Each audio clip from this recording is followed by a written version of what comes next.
Thunderbolts. They're the new Marvel superhero team. And when you hear about them, your first thought is, oh, they're Marvel's version of Suicide Squad.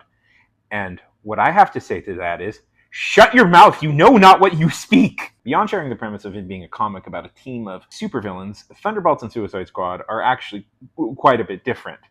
At least the original run is quite a bit different. There is a later one that is pretty much just a Suicide Squad ripoff. But in the original run of the Thunderbolts, they weren't really supervillains being forced to be superheroes.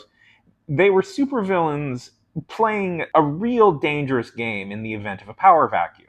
And the movie doesn't seem to be doing that. I hate that it's making me do this. I never want to be one of these fans thinking, well, it's not exactly comic accurate. You gotta do it comic accurate or it's bad. I don't care about that. But inadvertently, every time I see the trailer for this, it makes me tense up like mad. I don't think you have to exactly be comic accurate, but I am noticing that none of the characters from the original run are there. But why would I care about this? Why care at all about this, right? It's just one slight issue. The original Thunderbolts is one of my favorite comics of all time. I love this comic. It's really good. And the thing is, the movie version that is being presented to me, if it wasn't called Thunderbolts, I suspect I might like it. Florence Pugh is an actress I really like. And I love Wyatt Russell, who was a star in one of my favorite, sadly very unmourned show, Lodge 49. I don't want to be this person, but Thunderbolts means a lot to me, and I've heard people dismiss it as a Suicide Squad ripoff, which really frustrates me. That makes the blood boil. If I could, I'd like to at least go into the first issue to show you why this comic is so good. And maybe I can inspire you to go out and read it, because gosh darn it, I would like to be able to talk about this with somebody else besides the mirror in my room. After the events of Onslaught, the Avengers and several other heroes have vanished, presumed dead.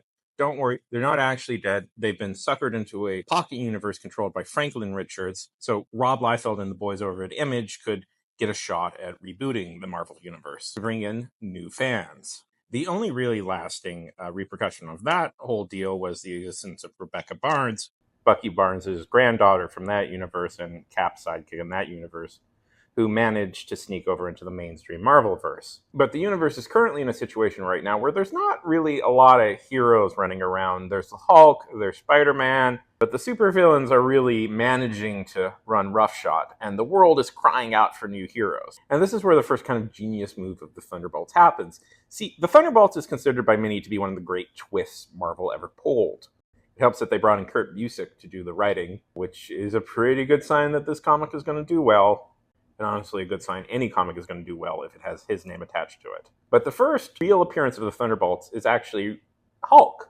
Where they come off, just a normal, everyday superhero team, led by a patriotic hero, Citizen V. Once you know the twist, there is a slight intensity to the way they frame some of these shots. So what's going on exactly? The Hulk is attacking people, and the Thunderbolts show up to try and stop him. We get a sense in these early comics of the powers that they have. Atlas is big and can fight. Songbird essentially has the equivalent of Green Lantern powers, but using her voice. Meteorite over here, everybody is naturally deferential to her because of her brilliant conceiving mind. Also, it does lay into the fact that there is something going on with these guys. Because Atlas does ask Meteorite, well, you know him, right? You have a history with him. Anyways, it doesn't matter. The Hulk breaks free of Songbird's trap. They get into a big fight, and Mock accidentally blows up a dam. That's this fellow right here. So instead of capturing the Hulk, they have to behave like heroes and save people. And if you were to believe the press of this, an okay introduction to a new super team. In retrospect, when you think about it, it is a little weird that they display the super team that they're presumably trying to build up as the next big thing as failing. Because they generally fail to capture the Hulk. In the next issue, he's still gallivanting around. The next issue has a brief appearance by the Thunderbolts with a very intense line from Citizen V over here. I bring this up because I focus on this panel. I couldn't figure out what was wrong with it until I noticed the Hulk has nipples in this panel, which is very surreal, right? They never actually draw the Hulk with nipples. This may be the first time I've ever seen that. Strange. Now, saying all that leads into their very first issue, which is double-sized, and that's good. So, a little side tangent. This is one of these things about trying to monetize your hobby. Normally, a double-sized issue I would be quite excited with. Ooh, I get more comic. But when I saw that, I was like, oh, God, I'm going to have to talk about so much more stuff. It's sad that more of the thing I like fills me with a lot of dread because that means a lot more work, and that bums me out.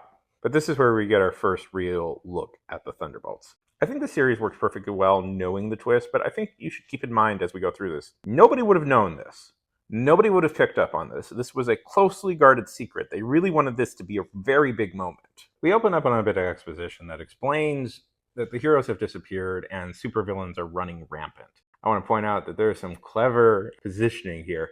Curious about who that blonde guy is? That's Thor. Iron Man's shoulder is in a very convenient spot. Why? This was the costume that Thor was wearing at the time.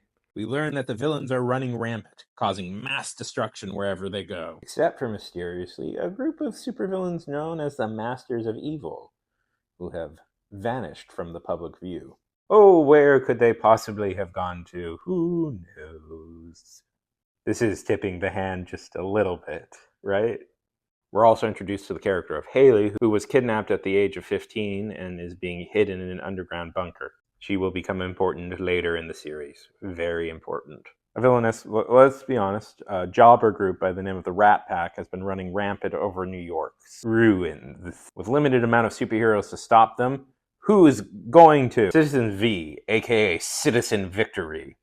What I love about V's introduction and his general demeanor as a character is he really does talk like the cheesiest all-American hero possible. He even makes a kind of cheesy one-liner here, and I'm making a citizen's arrest. The Rat Pack is unamused by this and claims he's only one man with a sword. Who's gonna stop them? The Thunderbolts, that's who. And the Thunderbolts begin to massively outmaneuver them. They're unstoppable forces of justice. Especially Atlas here, who seems to be all too happy to dominate, until Techno tries to swoop in and have some fun himself, which creates issues because Atlas was supposed to be one taking care of these guys, not Techno. And because of that, they get the drop on Atlas with a rocket launcher. We learn something a little bit crucial. Techno is not a guy who likes to follow orders exactly.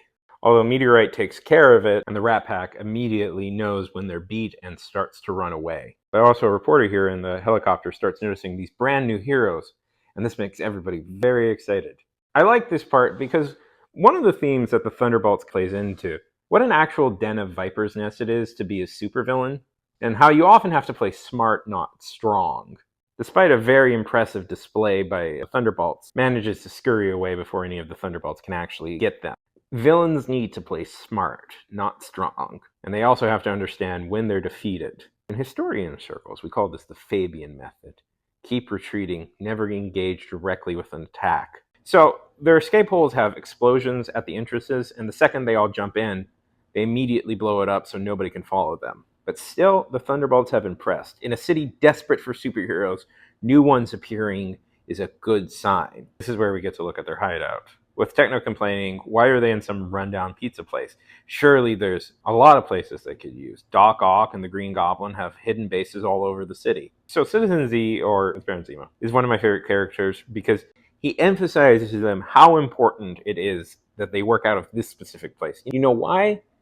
Because it looks like a team of scrappy underdogs set up in a pizza place. Perfect place for superheroes. If they set up in some elite, well-maintained villain hideout, that would be obvious. Also, they don't have a lot of money at the moment. That's another reason. Money is also one of the reasons why they're doing this. And we get a little bit of a private moment with each of the people, including a potential romantic relationship here for Songbird. Her here will turn out to be one of the big breakout stars from this comic. To the point she was considered one of the better female superheroes in the Marvel Universe, which is one of the reasons I'm very surprised she's not getting to be in the movie. Maybe one of the other characters will end up being Songbird. But darn it, Melissa Gold is a former professional wrestler, and we need to respect that. Meteorite decides to use this opportunity to see how everybody else is feeling, and Atlas is pretty glum. See, Atlas is a former military dude. He was very distressed by Techno going off on his own and almost getting somebody killed. And Techno, he's perfectly happy. Doesn't care at all. seems to be enjoying this a little bit too much and gets to order robots around. Techno, as you can tell from the name, is the magic user of the group. No, that's dumb. He's the tech guy, especially finding this troublesome.